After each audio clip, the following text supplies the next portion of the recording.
नमस्कार दोस्तों, स्वागत है आप सभी का फिर से एक बार मेरे YouTube चैनल कंपटीशन हब पर। मैं हूं राहुल सेन। आपके प्यार और फीडबैक के लिए तहे दिल से बहुत बहुत धन्यवाद। सबसे पहले आपके लिए बता दूं कि ये वीडियो आपके लिए बहुत ही इन्फॉर्मेटिव होने वाला है, क्योंकि जिस प्रकार से इन्फॉर्मेशन इस वीडियो में मैंने आपके लिए डिलीवर किया है, पूरी भर्ती की वैकेंसी का निचोड़ निकाल के कि किस पोस्ट पर कितनी वैकेंसी निकल कर आई है, कितनी क्लास में डिवाइड किया गया है, इसके लिए सारा बिल्कुल विस्तृत तरीके से इसमें बताया गया है। तो भाई साहब, एक चीज है कि वीडियो यदि देख रहे हैं तो छोड़ के बिल्कुल भी मत जाइएगा, लास्ट तक जरूर देखिएगा। ऐसा दूसरा कोई भी वीडियो इस वैकेंसी के रिगार्डिंग सिस्टमैटिक तरीके से आपको यूट्यूब पर देखने नहीं मिलेगा, इतनी मैं गारंटी देता हूं। ठीक है, तो पूरी चीजें इसमें बताने वाला हूं आपको। वैकेंसी कितनी निकल कर आई है, किस पोस्ट पर कितनी निकल कर आई है, एज, क्वालिफिकेशन, वेतनमान, आप कितने लिए अप्लाई कर सकते हैं, किसके लिए नहीं कर सकते, सब कुछ सिस्टमैटिक बताने वाला हूं। तो वीडियो को बगैर स्किप किए पूरा जरूर वॉच कीजिएगा, जरूर बहुत ही शानदार आपको दूसरे वीडियो से इंफॉर्मेशन अलग इसमें मिलेगी। और यदि चैनल पे फर्स्ट टाइम पे विजिट कर रहे हैं तो चैनल को सब्सक्राइब करना, वीडियो को लाइक करना और शेयर करना बिल्कुल भी मत भूलिएगा, ताकि समस्त प्रकार के अपडेट्स कंटिन्यू लगातार आपको इसी प्रकार से मिलते रहे। ये नोटिफिकेशन निकल कर आया है आपका समूह सेकंड, उप समूह थर्ड का, ठीक है, जिसमें बहुत सारी वैकेंसी यहाँ पर आपके लिए दिख रही होंगी। सामने आप देख पा रहे हो बहुत सारी वैकेंसी है। इसको थोड़ा सा स्क्रॉल कर देता हूं मैं। ये पूरा जो है वो आपका पीडीएफ है, जो रूल बुक है, फिर नोटिफिकेशन जिसको आप कहते हैं, लेकिन इसको थोड़ा सा अच्छे से रिप्रेजेंट करके, सिस्टमेटिक करके, ताकि आपको समझ में आए, उस हिसाब से मैंने इसको प्रिपेयर किया हुआ है। देखिए, नोटिफिकेशन तो आप देख ही रहे होंगे और देख ही चुके होंगे, ठीक है, लेकिन इसमें सबसे जरूरी बात जो मैं आपके लिए बताना चाहता हूं, कुल मिलाकर इसमें पोस्ट जो निकल कर आई है 339 निकल कर आई है। पोस्ट के प्रकार जो हैं वो 28 प्रकार की पोस्ट निकल कर आई है, लेकिन उन 28 प्रकार की पोस्ट को थोड़ा सा डिवाइड किया गया है, जिसको मिलाकर पोस्ट कोड जो है वो आपके 57 हो गए। जैसे एक पोस्ट है, अब एक पोस्ट पर दो पोस्ट निकली, जैसे मान लीजिए वरिष्ठ प्रोग्रामर सहायक, और फिर निकला है आपका प्रोग्रामर सहायक, या फिर बात करें आपका प्रयोगशाला सहायक, या फिर वरिष्ठ प्रयोगशाला सहायक। ठीक है, तो उसके हिसाब से पोस्ट को थोड़ा सा पोस्ट कोड बढ़ गए हैं, लेकिन पोस्ट वो एक ही है, लेकिन थोड़ा सा उसमें डिफरेंस है, इसलिए वो पोस्ट कोड बढ़ गए हैं। इसलिए कुल पोस्ट के जो प्रकार है वो 28 है, लेकिन थोड़ा सा कैटेगराइज करके उन पोस्ट कोड को 57 कैटेगरी में डिवाइड किया गया है। सबसे पहले बात करें प्रयोगशाला सहायक के जो पोस्ट निकल कर आए हैं, इसमें 70 से प्लस वैकेंसी निकल कर आई है। आपकी कनिष्ठ आपूर्ति अधिकारी की जो आपकी वैकेंसी निकल कर आई है वो 65 है। ठीक है, यहां पर आपका नापतोल निरीक्षक की जो पोस्ट निकल कर आई है वो आपकी 29 है। मत्स्य अधिकारी और लैब असिस्टेंट सहित यहां पर भी पोस्ट आपको 29 देखने के लिए मिलेगी। रसायनज्ञ की जो पोस्ट है वो आपकी 20 निकल कर आई है। और बात कर लूं यदि मैं आपसे कंप्यूटर सब्जेक्ट के रिगार्डिंग, तो कंप्यूटर प्रोग्रामर और डेटा एंट्री ऑपरेटर की टोटल 18 पोस्ट निकल कर आई है। यहाँ पर ऑक्यूपेशनल थेरेपिस्ट में भी पोस्ट जो है वो 17 से अधिक यहाँ पर 17 के आसपास निकल कर आई है। सारी इन्फॉर्मेशन इसमें देने वाला हूँ। ये मेरे पोस्ट थी जिसमें नंबर ऑफ वैकेंसी ज्यादा निकल कर आई है, तो थोड़ा सा सिस्टमैटिक मैंने आपको ये बताया है। ठीक है, वीडियो को वॉच जरूर कीजिएगा, पूरा प्रॉपरली अपने फ्रेंड के साथ शेयर जरूर कीजिएगा, और कंटिन्यूअसली बने रहिए पूरी इन्फॉर्मेशन लेने के लिए। पूरा नोटिफिकेशन का निचोड़ आपको सिस्टमेटिक बताने वाला हूँ। आवेदन भरने की जो इन्होंने तिथि दी है भैया, आपका समूह 2 उप समूह 3 का जो वैकेंसी निकाला है कर्मचारी चयन मंडल भोपाल ने, 9 सितंबर से इनने एग्जाम डेट स्टार्ट की है, बहुत अच्छी बात है। और 23 सितंबर को जो है वो इनने एग्जाम जो आपके भरने की डेट है वो फिनिश कर दी। मतलब कुल मिला के महानुभाव ने 15 दिन का समय आपको फॉर्म भरने के लिए दिया है। थोड़ा ज़्यादा भी दे सकते थे, कोई बुराई नहीं थी उसमें। ठीक है, इसके बाद यदि आप बात कर लें, आवेदन में संशोधन करने की जो तिथि है वो भी आपकी 9 सितंबर से चालू हो रही है, और इसमें थोड़ा सा रियायत देते हुए 5 दिन इसको बढ़ा दिया गया है, तो 28 सितंबर तक आप कर सकते हैं। परीक्षा के दिनांक एवं दिन की बात कर ले तो 28/10 मतलब 28 अक्टूबर 2025 से आपका जो है वो एग्जाम स्टार्ट हो जाएगा। ठीक है, यदि एग्जाम फीस की बात कर ले तो अभ्यर्थी जो अनारक्षित क्षेत्र कैटेगरी के हैं 500 प्रति प्रश्न यहाँ पर आपको देना है प्रश्न पत्र। और यदि अनुसूचित जाति, अनुसूचित जनजाति, अन्य पिछड़ा वर्ग, EWS निःशक्त जनों के लिए, और जो मध्य प्रदेश के मूल निवासी हैं उनके लिए 250 रुपये प्रति प्रश्न पत्र यहाँ पर परीक्षा शुल्क रखा गया है। ठीक है, सीधी भर्ती, बैकलॉग में कोई शुल्क नहीं है। आपका जो एग्जाम होगा उसकी शिफ्टिंग की यदि बात कर लें, आपकी सिटिंग की बात कर लें, कौन सी पालियों में जो है वो आपका एग्जाम रहेगा, तो 2 पाली दी गई है भैया। 9 से लेकर 12 के बीच में आपका पहला सिटिंग का जो आपका एग्जाम है वो होगा प्रथम पाली का। द्वितीय पाली का जो एग्जाम है वो आपका 3 से लेकर 6 के बीच में होगा। मतलब 2 पाली में एग्जाम यहाँ पे आपका कंडक्ट होने वाला है। कि कैसा क्या एग्जाम का सिलेबस आपका रहने वाला है, तो वही बता देता हूँ आपका। 200 अंकों का यहाँ पे आपका क्वेश्चन पेपर होने वाला है, जिसमें 100 नंबर जो है वो आपके संबंधित विषय से रहेंगे और 100 नंबर जो है वो मिक्सअप रहेंगे, जिसमें सामान्य ज्ञान, सामान्य हिंदी, सामान्य अंग्रेजी, सामान्य गणित, सामान्य तार्किक योग्यता, सामान्य विज्ञान और सामान्य कंप्यूटर योग्यता ज्ञान शामिल रहेगा। ठीक है। एज की यदि बात करें तो 18 से लेके 45 साल तक के यदि आप हैं तो इसके लिए आप अप्लाई कर सकते हैं, लेकिन कुछ विशेष कैटेगरी में यहाँ पे गवर्नमेंट के हिसाब से आपको एज में रिलैक्सेशन मिल जाएगा देखने के लिए, तो वो आप थोड़ा सा रीड आउट कर लीजिएगा। 18 से लेकर 40 तक है, लेकिन 5 साल का इस पर रिलैक्सेशन मिल जाएगा, तो अधिकतम आयु जो रहेगी आपकी 45 वर्ष रहेगी इसमें आवेदन करने के लिए। ठीक है। तो सबसे पहले आप यहाँ पर देखेंगे पोस्ट कोड 16 जो है कनिष्ठ आपूर्ति अधिकारी की, इसमें कुल 65 पद यहाँ पर निकल कर आए हैं, तो इसको मैंने सबसे पहले नंबर पर रखा हुआ है। इसमें आपके लिए क्वालिफिकेशन क्या चाहिए बता देता हूँ। विज्ञान में स्नातक होना चाहिए, लेकिन एक विषय भौतिकी या फिर आपका जो फिजिक्स है वो कंपलसरी होना चाहिए। दूसरा, प्रौद्योगिकी या इंजीनियरिंग में डिप्लोमा है आपके पास तो भी चल जाएगा, और हिंदी बोलने और लिखने में आप समर्थ होने चाहिए, तो आप इसके लिए अप्लाई कर सकते हैं। वेतनमान की यदि बात करें तो 28,700 से लेके 91,300 के बीच में रहेगा, और लेवल 7 का जो है वो आपका इसमें पे स्केल रहने वाला है। दूसरे नंबर पर जो मैंने पोस्ट रखा है उसमें देखिए पोस्ट कोड जो है 33, 34, 35, 46, 47, 49, 47, 48, 49, ये पोस्ट कोड जो है वो डिफरेंट पूरे रूल बुक में अलग अलग करके दिए गए हैं, लेकिन मैंने सिस्टमेटिक पूरा उसका निचोड़ निकाला है। और टोटल इन पोस्टों में जो वैकेंसी निकल कर आई है वो 33 पोस्ट निकल कर आई है। जो पोस्ट है आपकी वरिष्ठ प्रयोगशाला सहायक की निकल कर आई है, इसमें आपका पे स्केल 32,800 से लेके 1,03,600 के बीच में रहने वाला है। दूसरा पोस्ट जो है वो आपका प्रयोगशाला सहायक का है, जिसका पे स्केल आपका 28,700 से 91,300 के बीच में रहेगा। और यदि बात कर ले कनिष्ठ प्रयोगशाला सहायक का, तो इसमें पे स्केल जो है वो आपका 22,100 से लेके 70,000 के बीच में यहाँ पर रहने वाला है। ठीक है। आपके लिए क्या रिक्वायरमेंट है, क्या क्वालिफिकेशन होना चाहिए? साइंस में आप ग्रेजुएट होना चाहिए, लेकिन उसमें एक कंपलसरी सब्जेक्ट जो है वो रसायन या फिर केमिस्ट्री होना चाहिए। तीसरे नंबर पे जो पोस्ट कोड मैंने रखे हुए हैं उसमें देखिए आप 36, 37, 41, 40, 42, 43 और 44 ये पोस्ट कोड जो है वो निकल कर आए हैं सिमिलर वैकेंसी के लिए, और इनमें टोटल नंबर ऑफ वैकेंसी जो निकल कर आई है वो 33 निकल कर आई है।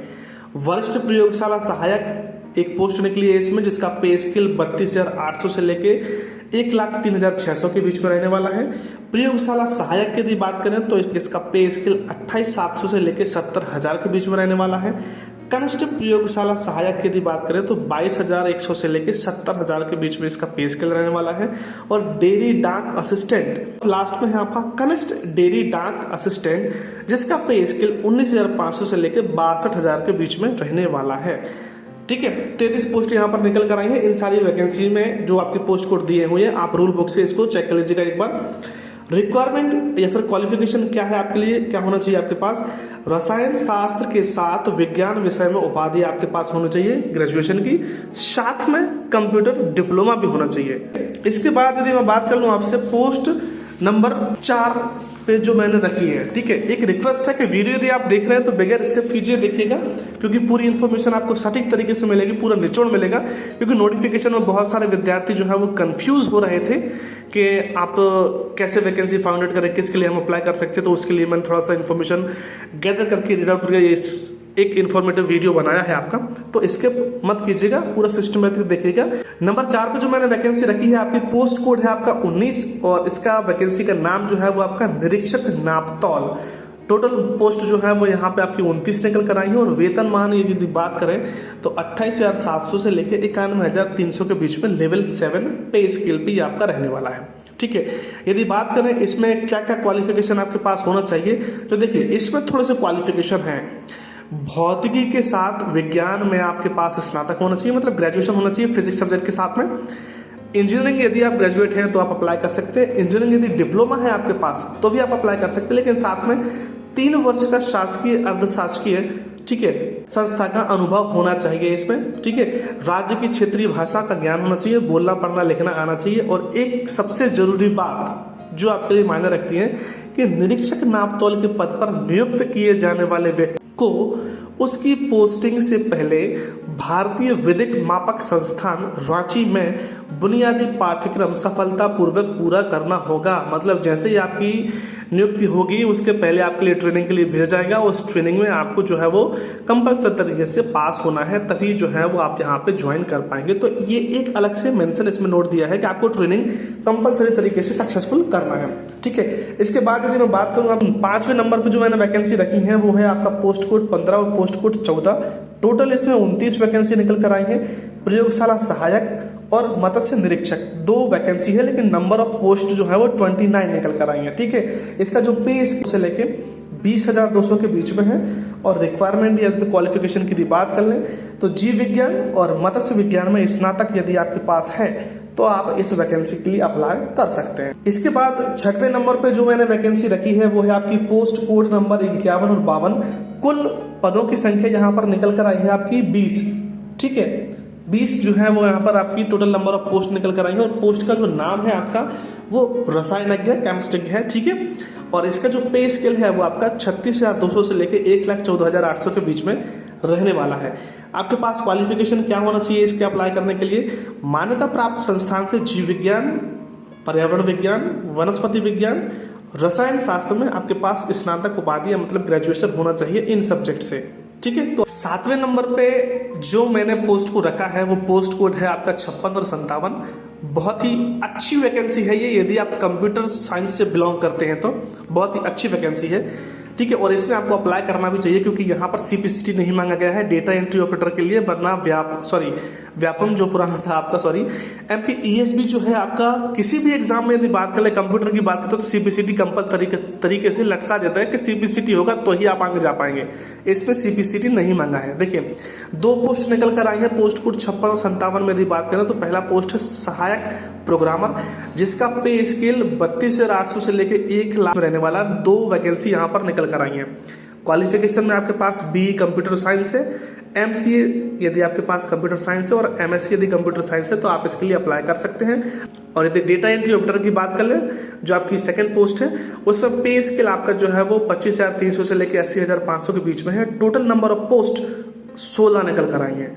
ठीक है, क्वालिफिकेशन की यदि बात कर ले हम आपका तो BCA आपके पास है तो आप अप्लाई कर सकते हैं। BSc कंप्यूटर साइंस है तो भी आप अप्लाई कर सकते हैं। और PGDCA में यदि 50% मार्क्स हैं आपके लिए तो भी आप इस फॉर्म को फिल करने के लिए एलिजिबल हैं। दोस्तों एक रिक्वेस्ट ये रहेगी आपसे, जितने भी स्टूडेंट इस वीडियो को देख रहे हैं लाइक जरूर कीजिएगा और आपके जितने भी फ्रेंड हैं उन सभी के साथ शेयर जरूर कीजिएगा, क्योंकि ये जो निचोड़ मैंने निकाला है शायद ही YouTube पे आपको ऐसा वीडियो दूसरा मिलेगा नोटिफिकेशन का जो अभी लेटेस्ट निकल कर आया है MPESB की साइड से। तो इसको शेयर जितना कर सकते हो उतना कीजिएगा, क्योंकि आपके भी फ्रेंड होंगे वो भी एक इन्फॉर्मेशन चाहते होंगे सही तरीके से।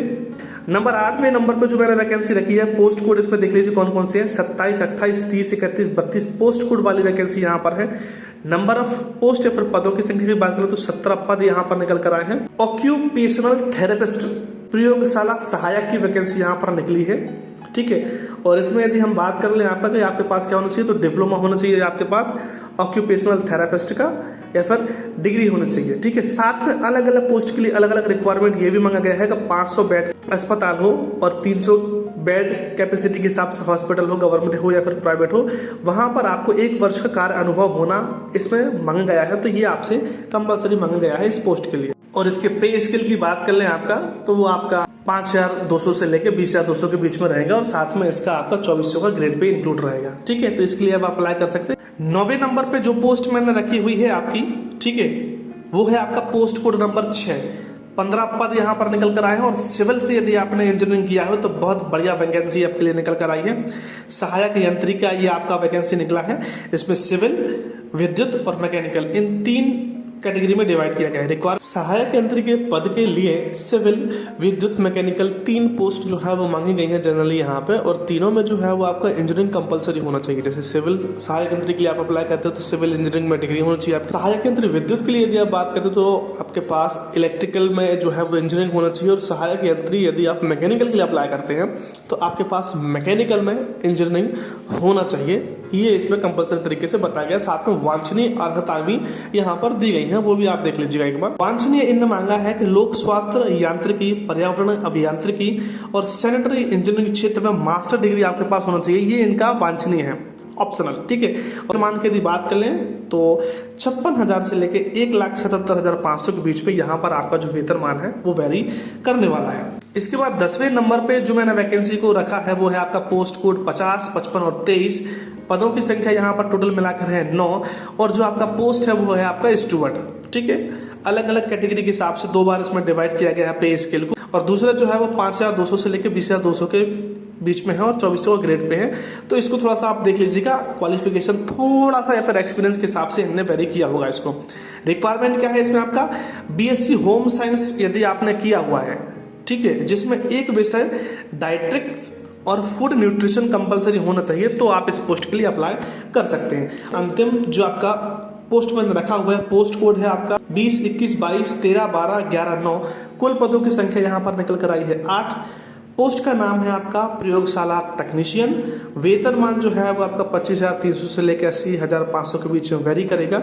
और रिक्वायरमेंट क्या है आपका विज्ञान विषय के साथ, मतलब विज्ञान के साथ में आपका पीसीएम भू विज्ञान में प्रथम श्रेणी में आपके पास ग्रेजुएशन होना चाहिए, 60% प्लस होना चाहिए आपके ग्रेजुएशन में, तो आप इस पोस्ट के लिए अप्लाई कर सकते हैं। कुछ और पोस्ट भी निकली हुई हैं आपकी, यदि किसी पोस्ट के बारे में इन्फॉर्मेशन चाहिए है तो आप कमेंट जरूर कीजिएगा, क्योंकि जो 1 पोस्ट 2 पोस्ट निकली हुई थी उसके बारे में मैंने इन्फॉर्मेशन इस पर प्रोवाइड नहीं किया है, क्योंकि वीडियो काफ़ी लेंथी हो जाता है। यदि कंफ्यूजन है तो आप कमेंट जरूर कीजिएगा, वहाँ पे मैं आपकी रिप्लाई कर दूंगा, ठीक है। और आने वाले समय में जो भी अपडेट निकल कर आता है एमपी ईएसबी की साइट पे आपका, ठीक है, एमपी ईएसबी की साइट पे कर्मचारी चयन मंडल की वेबसाइट पे कोई भी अपडेट आता है तो सबसे पहले उससे आपको रूबरू करवाऊंगा। उम्मीद करता हूँ कि दिया गया इन्फॉर्मेशन आपको अच्छा लगा होगा, पसंद आया होगा, तो वीडियो को लाइक जरूर कीजिएगा, अपने फ्रेंड के साथ शेयर जरूर कीजिएगा।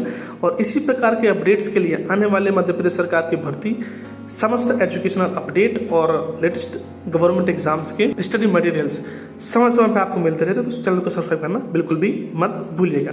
आपका बहुमूल्य समय देने के लिए आप सभी के लिए तहे दिल से बहुत बहुत धन्यवाद। खुश रहें, मुस्कुराते रहें, अपना बहुत ख्याल रखिएगा। धन्यवाद। जय हिंद, जय भारत।